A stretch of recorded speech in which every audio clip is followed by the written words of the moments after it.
India के उड़ीसा राज्य के पुरी में चमत्कार की एक ऐसी कहानी है जिसे समझ पाना साइंस के बस की बात नहीं है। साइंस, ज्योग्राफी, फिजिक्स, केमिस्ट्री और दुनिया के सारे ग्राउंड्स ऑफ बिलीव्स यहाँ सब फेल हो जाते हैं। हिंदू मान्यता में 4 धाम होते हैं: बद्रीनाथ धाम, द्वारकाधीश धाम, रामेश्वरम और जगन्नाथपुरी।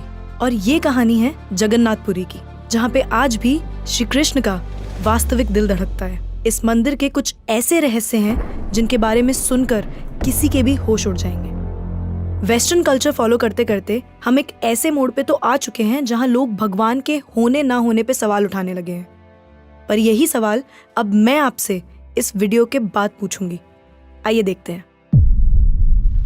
हर मंदिर में जहाँ मूर्तियां मेटल या स्टोन से बनती हैं, वहीं जगन्नाथ मंदिर में भगवान की मूर्तियां लकड़ी से बनी हुई हैं। ऐसा क्यों? आइए बताती हूँ। 3102 बीसी में ज़ारा नाम के एक शिकारी ने शिकार करते हुए गलती से तीर श्री कृष्ण के पैर पे चला दिया, जिससे श्री कृष्ण की मृत्यु हो गई। ज़ारा ने श्री कृष्ण का देह संस्कार किया पूरे रीति रिवाजों के साथ। पर जब उनकी चिता शांत हुई तो ज़ारा ने देखा कि एक चमकने वाली मेटल की चीज अभी तक जली नहीं थी। ज़ारा को ये समझ नहीं आया था कि ये है क्या, तो उसने उसे उठाया और उसे बेचने निकल गया। पर उसको खरीदना तो दूर, किसी ने उसे हाथ भी नहीं लगाया। फिर आखिरकार ज़ारा ने हार थक कर उस मेटल की चीज को एक लकड़ी पर रखा और उसे पानी में बहा दिया।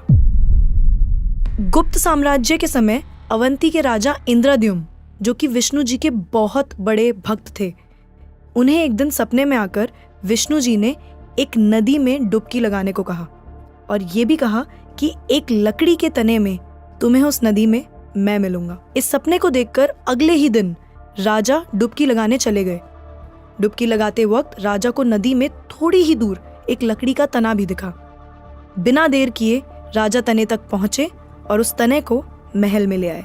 फिर राजा ने कुछ बहुत नामी काश्तकारों को बुलाया, पर उनमें से कोई भी उस लकड़ी से एक मूर्ति नहीं बना पाया। कई दिन बीत जाने के बाद एक काश्तकार महल में आया और उसने राजा से कहा कि ये मूर्ति मैं बनाऊंगा, पर मेरी एक शर्त है। राजा ने काश्तकार से उसकी शर्त पूछी, क्योंकि राजा किसी भी शर्त को मानने के लिए तैयार थे। तो काश्तकार ने कहा कि ये मूर्ति बनाने के लिए मुझे पूरे 21 दिन का समय चाहिए और मैं चाहता हूँ कि 21 दिन से पहले ना तो कोई मुझसे बात करे, ना मिले और ना ही मेरे किसी भी काम में विलंब डाले। राजा ने खुशी खुशी ये शर्त मंजूर कर ली। मूर्ति बनाने का काम शुरू हुआ। रोज मूर्ति बनने की आवाजें भी आती थी, पर धीरे धीरे वो आवाजें बंद हो गई।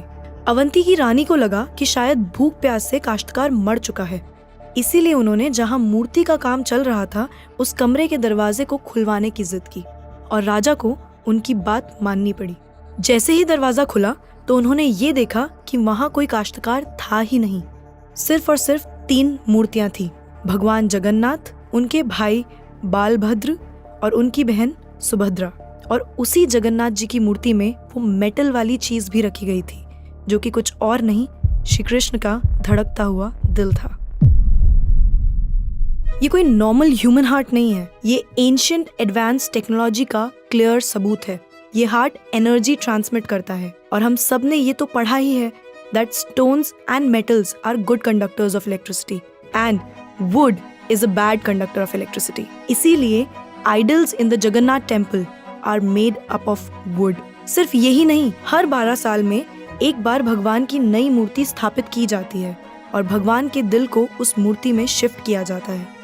ये किया इसलिए जाता है क्योंकि जो energy transmitting device, if we talk scientifically, उस मूर्ति में होता है, वो इतनी एनर्जी ट्रांसमिट करता है that the wood gets depleted with time और इसीलिए उसे बदलने की जरूरत होती है। पर इसे बदलने का प्रोसेस भी इसी की तरह बहुत इंटरेस्टिंग है।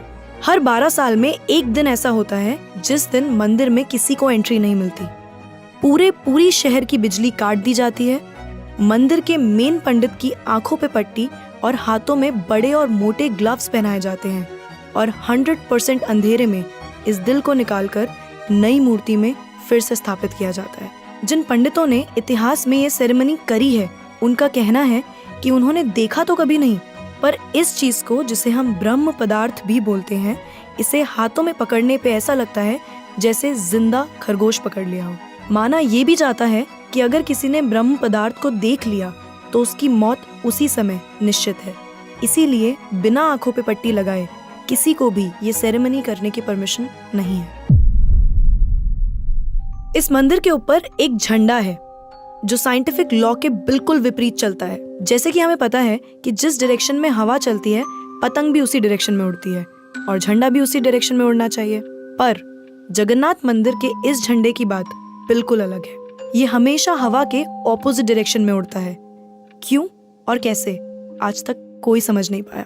इस झंडे के साथ एक और खास बात है कि इसे रोज बदलना पड़ता है। इसीलिए मंदिर के पांडु 214 फीट ऊपर लगे इस झंडे को रोज चढ़कर बदलते हैं, क्योंकि कहा जाता है कि अगर किसी दिन ये झंडा नहीं बदला गया तो मंदिर 18 सालों के लिए बंद हो जाएगा। मंदिर में आए भक्तों के बीच रोज प्रसाद बांटा जाता है। उनके लिए वो प्रसाद बनाया जाता है और जगन्नाथ मंदिर में होने वाली हर चीज में कहीं ना कहीं भगवान की कोई ना कोई लीला छुपी है। मंदिर में रोज 500 लोगों के लिए प्रसाद बनता है और कभी कभी भक्तों की संख्या हजारों में भी चली जाती है। पर जगन्नाथ मंदिर में भक्तों के लिए प्रसाद कभी कम नहीं पड़ा। दिन भर मंदिर में प्रसाद बांटा जाता है, पर कहते हैं कि आज तक इस मंदिर में एक भी दाना प्रसाद ना कम पड़ा है और ना ही व्यर्थ गया है। पर ऐसा एस्टिमेशन इंसानों के लिए करना तो बहुत ही मुश्किल है। और ये बात यहीं खत्म नहीं होती। प्रसाद बंटने की मिस्ट्री तो है ही, उससे बड़ी मिस्ट्री है प्रसाद बनाने की। लकड़ी की आग पे 7 मिट्टी के बर्तनों को एक के ऊपर एक रखकर प्रसाद बनाया जाता है। साइंस और लॉजिक्स कहते हैं कि सबसे पहले सबसे नीचे वाले बर्तन का प्रसाद पकना चाहिए। पर पुरी के जगन्नाथ मंदिर में साइंस और लॉजिक्स नहीं चलते। इन 7 बर्तनों में सबसे पहले सबसे ऊपर रखे जाने वाले बर्तन का प्रसाद पकता है, फिर उससे नीचे वाले बर्तन का, और ऐसे ही सबसे नीचे रखे बर्तन का प्रसाद सबसे आखिरी में पक के तैयार होता है। हाँ, मुझे पता है आपको भी अभी कुछ नहीं समझ आ रहा होगा। इसे आज तक कोई नहीं समझ पाया। इस मंदिर की खूबसूरती शब्दों में नहीं बताई जा सकती।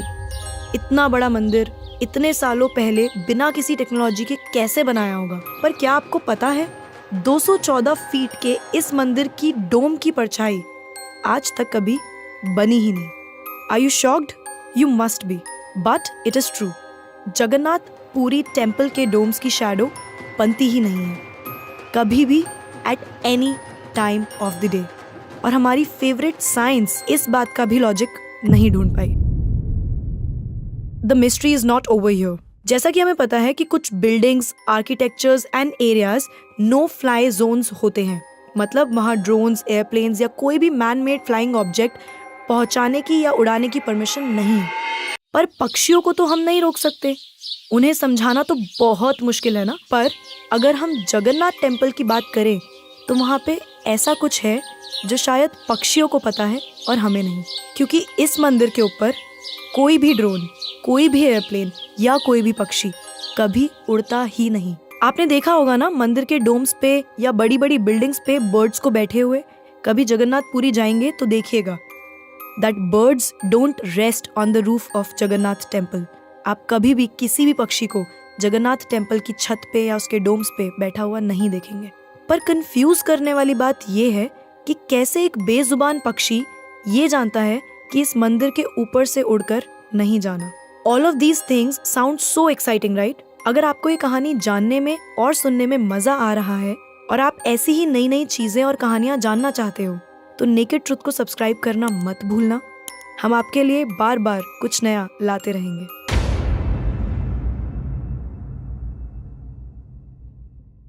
आइए फिर से चलते हैं जगन्नाथ मंदिर की मिस्ट्रीज की तरफ। सुदर्शन चक्र, ये नाम तो आपने सुना ही होगा।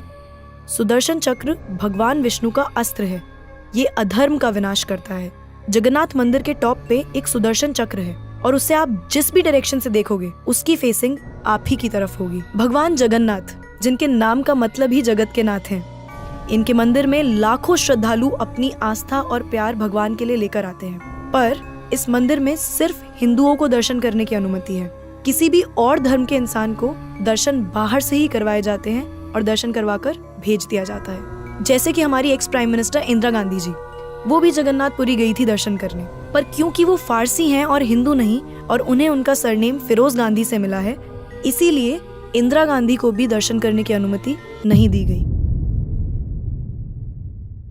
सिर्फ यही नहीं, 2005 में थाईलैंड की प्रिंसेस महाचक्री सिंधोन को भी जगन्नाथपुरी टेम्पल में एंट्री नहीं दी गई थी, क्योंकि यहाँ फॉरेनर्स अलाउड नहीं है। उनके लिए अरेंजमेंट्स की गई थी और दर्शन बाहर से ही करवाए गए।